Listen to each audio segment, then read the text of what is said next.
Hey, welcome to Relationship and Astrology's forecast for the full moon in March 2020. I'm Armand Diaz on Long Island. And I'm Margaret Gray in Dublin, Ireland.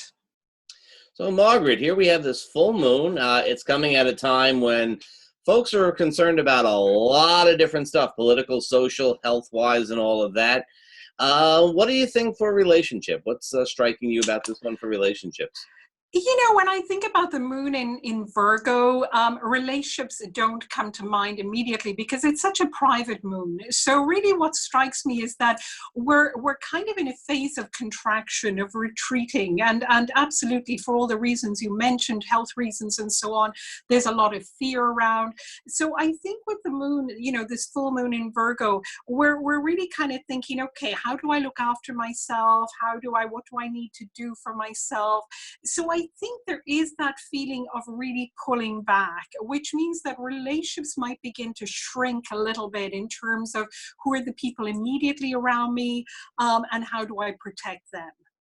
How about this? The full moon is really opposite Neptune. I mean, it's the sun is a day past its conjunction, and the moon is going to be opposite Neptune. And I feel that like a full moon opposite Neptune, and in Virgo, I think you can. I'm seeing getting overly concerned about a detail. I'm seeing missing the forest for the trees type of thing. I think you're right. I think it can be a very pernickety, critical moon, where we're also a little bit very critical of ourselves, critical of others, which again doesn't enamor ourselves to others. I think it's interesting what you mentioned about the opposition to Neptune, because I think it's that chaos that's looming out there. And I think there is a feeling of that in the collective. And so again, that retreating from the chaos, how do we protect ourselves from the chaos coming in on us, on our, on our loved ones, on our home, on our sense of space, and how do we really process all of that? So I think this full moon feels like, it's too much. I think there could be a feeling of overwhelm and a feeling of really needing to kind of batten down the hatches, particularly because it's trine Pluto as well. So there isn't just the Neptune there, which is the chaos, and of course viruses, Neptunian viruses, because it's so unknown. We don't really have enough information. We don't know if we're at risk. We don't know where we're going. And then the trine to Pluto is like we can feel this rumbling underground. So there's also that potential earthquake that's there.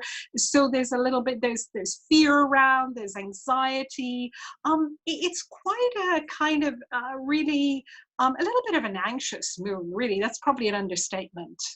Yeah, probably is an understatement, but it's a valid one. Also, we're just past the conjunction of Venus to Uranus, and that is that's another kind of energy. Which I mean, on a good day, that would be, let's try something new. Let's go out and have some fun.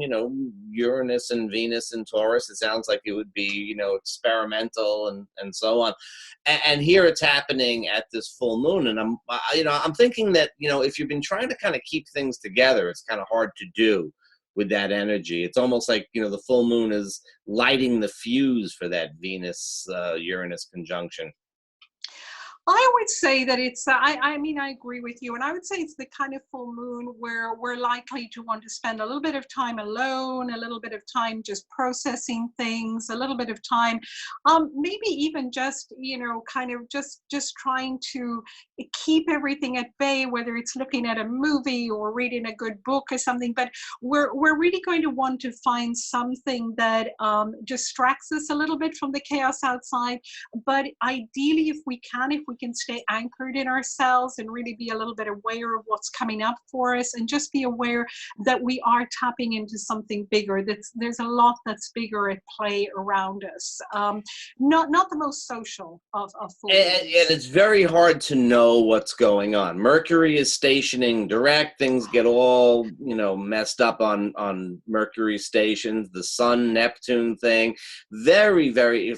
Plus the full moon energy Very, very hard to know what's going on. Very, very hard to sit still, I think. At the same time, it's funny.